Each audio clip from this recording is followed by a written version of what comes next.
Assalamualaikum warahmatullahi wabarakatuh. Alhamdulillah, alhamdulillahi rabbil alamin. Assalatu wassalamu ala ashrafil anbiya'i wal mursalin, Sayyidina wa maulana Muhammadin. Ashhadu an la ilaha illallah wa ashhadu anna Muhammadar Rasulullah. Allahumma salli ala Sayyidina Muhammadun musabihil wal ikram, ya wal jalil wal ikram. La nabiyya ba'da, amma ba'du. Ibadallah wa ittaqullah wa tahirin wal mujahidin. Bersyukur kita kepada Allah dengan mengucapkan Alhamdulillahi Rabbil Alamin atas segala karunia limpahan rahmah dan hidayahnya, serta dengan izinnya juga kita dapat menjalankan amanahnya, beramal dan beribadah zahir batin dunia dan akhirat. Bersalam kita tidak akan pernah kita lupakan. Marilah sama-sama kita sampaikan puji dan salam kita kepada junjungan kita Nabi Allah, Nabiul Akhirul Zaman, Rasulullah Muhammad sallallahu alaihi wasallam. Atasnya kalimahnya kita kalamkan dengan membacakan Allahumma salli ala Sayyidina Muhammad wa ala alihi Sayyidina Muhammad. Alhamdulillah, hadirin para pemirsa kaum muslimin dan muslimat dimanapun berada, rahimakumullah. Bertemu lagi dengan saya Guru Mursyid Syekh Nur Muhammad Buya Irwan Maulana Al-Khalidi dalam makom majelis zikir Ma'rifatullah dalam YouTube kesayangan kita, channel YouTube Buya Pasaman Timur, Sumatera Barat, yang insya Allah akan selalu berbagi wawasan ilmu dan ilmu pengetahuan demi meningkatnya kualitas ibadah dan diri kita agar layak adanya berhadapan dalam ibadah kepada Allah Subhanahu wa taala. Hadirin jamaah yang dirahmati Allah, pada waktu yang kesempatan yang diberikan oleh Allah ini yang sangat kita muliakan ini, saya akan berbagi wawasan tentang suatu kesulitan besar bagi ulama, bagi al-ustaz dan bagi para muqarrabun pencari Tuhan dalam makom apapun tarekat syariatnya dan ma'rifat hakikat apapun, kuncinya adalah sebuah kebenaran tertinggi yang diberi nama dalam ibadah tasawuf disebut dengan tajalli. Apa sebetulnya hakikat tajalli ini pada diri kita? Ada memang beberapa titik makom yang dikatakan tajalli adalah cara menjalankan atau menggerakkan atau menjadikan. Nah, kadang-kadang kita lihat sebagian dari sahabat dan kerabat kita di dalam ilmu pengetahuan dia memiliki luas, bahkan ilmu syariatnya, pengetahuan hakikatnya, pengetahuan tarekatnya, pengetahuan marifatnya, dan tajalli huruf ayatnya, dan makom-makom daripada kajian tauhidnya. Semua bahasa marifatullah itu luar biasa dalam penyampaiannya. Tapi yang paling penting masa tauhid, tafrid dan tajrid, nyata berhubungan, nyata merasakan dan nyata mengalami, inilah tajalinya. Jadi kalau kita tidak bisa mentajalikan suatu perbuatan, baik dalam makom marifat, baik dalam makom hakikat, meskipun makom syariat, kalau tajalli Allah itu tidak terjadi, sama artinya semua luput dalam bayangan dan hayalan. Apa hakikat tajalli itu sebetulnya? Nah, kita sudah paham, pernah bekerja. Pertama, takhali secara tarekatnya. Bagaimana kita bisa mensucikan diri. Yang kedua, tahalinya. Bagaimana kita bisa mengisi diri. Mana makom zat dengan zat, makom nur-nur, makom batin pada batin. Tapi kalau yang ketiga ini, yaitu tajalli memperjalankan. Kita percontohkan dalam bahasa Qul huwallahu ahad. Katakanlah Allah itu satu secara syariat, yaitu qiraat, bacaan. Terus dengan apa kita katakan? Bagaimana cara mengatakan? Dan siapa yang minta dikatakan? Apakah dengan kita mengulangi ayat itu lagi? Kulhu, katakanlah aku, Allah, ingat, ahad satu. Pahamkah kita bagaimana kita menyatukan dan mengatakan bahwasannya tidak lantas dengan suara, tidak layak dengan ma'rifat, tetapi bersekutu dengan kodrat. Terus dengan apa? Kita akan mewarisi kalimat itu, Qul huwallahu ahad. Ini salah satu pokok bahasan saja, tidak usah kemana-mana, tidak usah dijabar panjang-panjang, nanti memusingkan. Yang ini saja satu. Kalau memang kulhu Allah, katakanlah aku Allah, ahad, bukan ahad.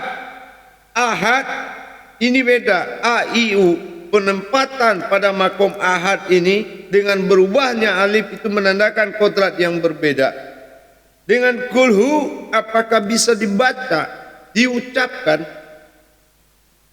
atau kita bercerita dengan makhluk? Qul huwallahu ahad, katakanlah Allah, aku adalah Allah yang satu.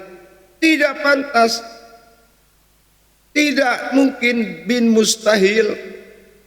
Terus bagaimana? Inilah tajalli tadi. Inilah suatu kejadian ayat yang lebur menjadi aras-aras, bergerak dan menyatakan suatu kalam. Bukan kalam itu yang diulang-ulang. Ini adalah puncak kesulitan tertinggi bagi kita yang mengamalkan. Asyhadu an la ilaha illallah, tidak ada Tuhan selain Allah. Terus apakah memang sampai di situ? Apa bitiko, apa isbatnya, apa keputusannya? Kalau ada ayat mengatakan tidak ada Tuhan selain Allah, ini timbul berbagai pembahasan.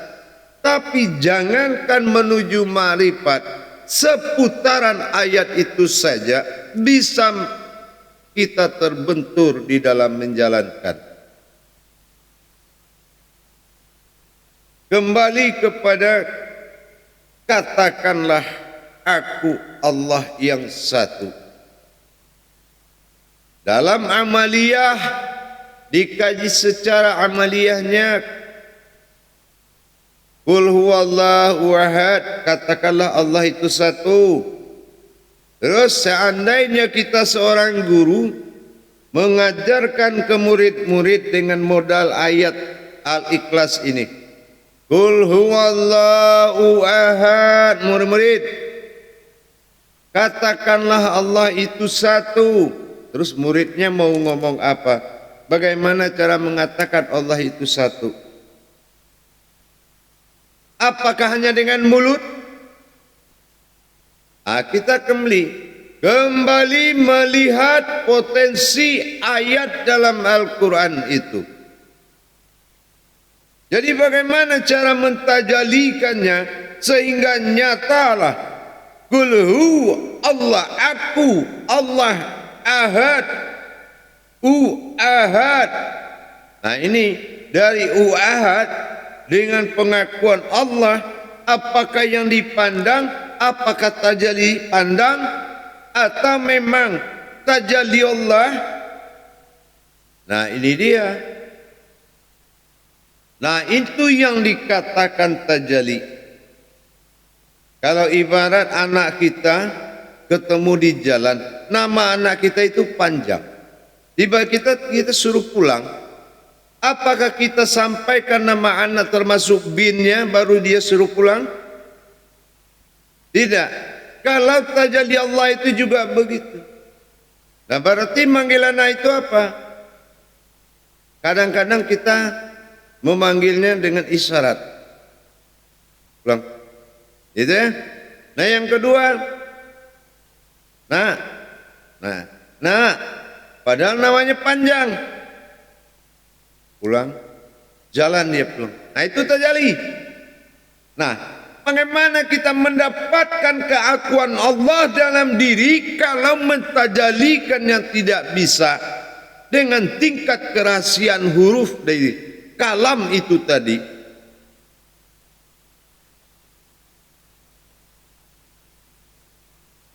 Jamaah, para hadirin yang dirahmati Allah rahimakumullah. Apapun kaji yang dibahas, kodrat alif, lam ha, marifatul izzatullah, marifatul sifatullah, marifatul asma Allah, marifatul af'alullah, Allah itu dari dulu juga sudah Tuhan. Tidak pun kamu katakan dia juga Tuhan, tidak juga kamu akui dia juga Tuhan, tidak kamu sholat dia tetap jadi Tuhan. Sholat kamu nggak berhenti, tidak akan ada nambah nama Tuhannya. Paham nggak hakikat Tuhan itu apa? Hakikat Allah apa? Kalau kita sudah menemui Allah punya nama, sama dengan kita menemui anak orang sudah besar, anak teman sendiri, dulu kecil, begitu besar, sudah punya nama, tambah gelar lagi, sama. Kalau kita pemahamannya masih dalam asma, tahu nama tapi tak tahu hakikat, tapi tahu hakikat nggak tahu tersirat. Tahu tersirat tidak tahu wujud, tahu wujud tidak tahu makna. Bagaimana coba? Mana yang mau dijadikan Tuhan dari sebanyak itu nama? 99 asma Allah mana yang akan disembah? Ada nggak yang bisa disembah dari 99 itu? Bukankah itu nama? Itulah tajalli. Kalau kita tidak bisa memiliki dan memahami bagaimana cara mentajalikan tadi, maka tidak nyatalah dia. Tidak ada marifat yang bisa mentajalikan Allah jadi Tuhan dalam diri. Ingat, tidak ada sesuatu niat yang kuat pun bisa menjadikan Allah itu Tuhan. Tidak ada sesuatu hakikat apapun yang bisa menjadikan Tuhan Allah itu Tuhan, melainkan dirinya sendiri. Bagaimana mentajalikan? Kita hanya dikasih berupa satu ayat, Qul huwallahu ahad, maka nyatalah pada diri, maka bisalah diri yang nyata menyembahnya. Inilah kebenaran yang tertinggi dalam wujud syahadat. Syahadat menyatukan, syahadat langsung ahad menjadi satu, bukan kepada yang satu. Kalau menyatukan langsung kepada yang satu, itu akan bersekutu dia. Tapi kalau menyatukan langsung menjadi satu, maka disitulah ahad bin tunggalnya. Inilah yang dimaksud dengan tajalli. Kalau hanya kita sudah tahu, oh jasad itu maujud diri maujud ya, akhirnya diri yang maujud, batin yang terlihat, ayan kerajiah dalam rupa-rupa, ayan sabitah dalam kodrat, dan dalam hayat adalah ayan daripada wujud, dikatakan dengan Rabbani. Nah, setelah tiga perkara itu kita tahu bagaimana menjadikan dia dalam satu diri. Tajalli lagi. Kita kaji 7 sifat Allah dalam diri. Qadrat, iradat, ilmu, sama, basar, kalam, hayat. Masuk kepada nyatu ke dalam diri. Alhamdulillah. La mawjudun illallah, la sami'un illallah, la basirun illallah, la mutakalimun illallah, la hayyan illallah. Semuanya menjadi satu dalam kajian. Dalam tajalli menjadikan satu tidak semudah apa yang secepat disampaikan tadi.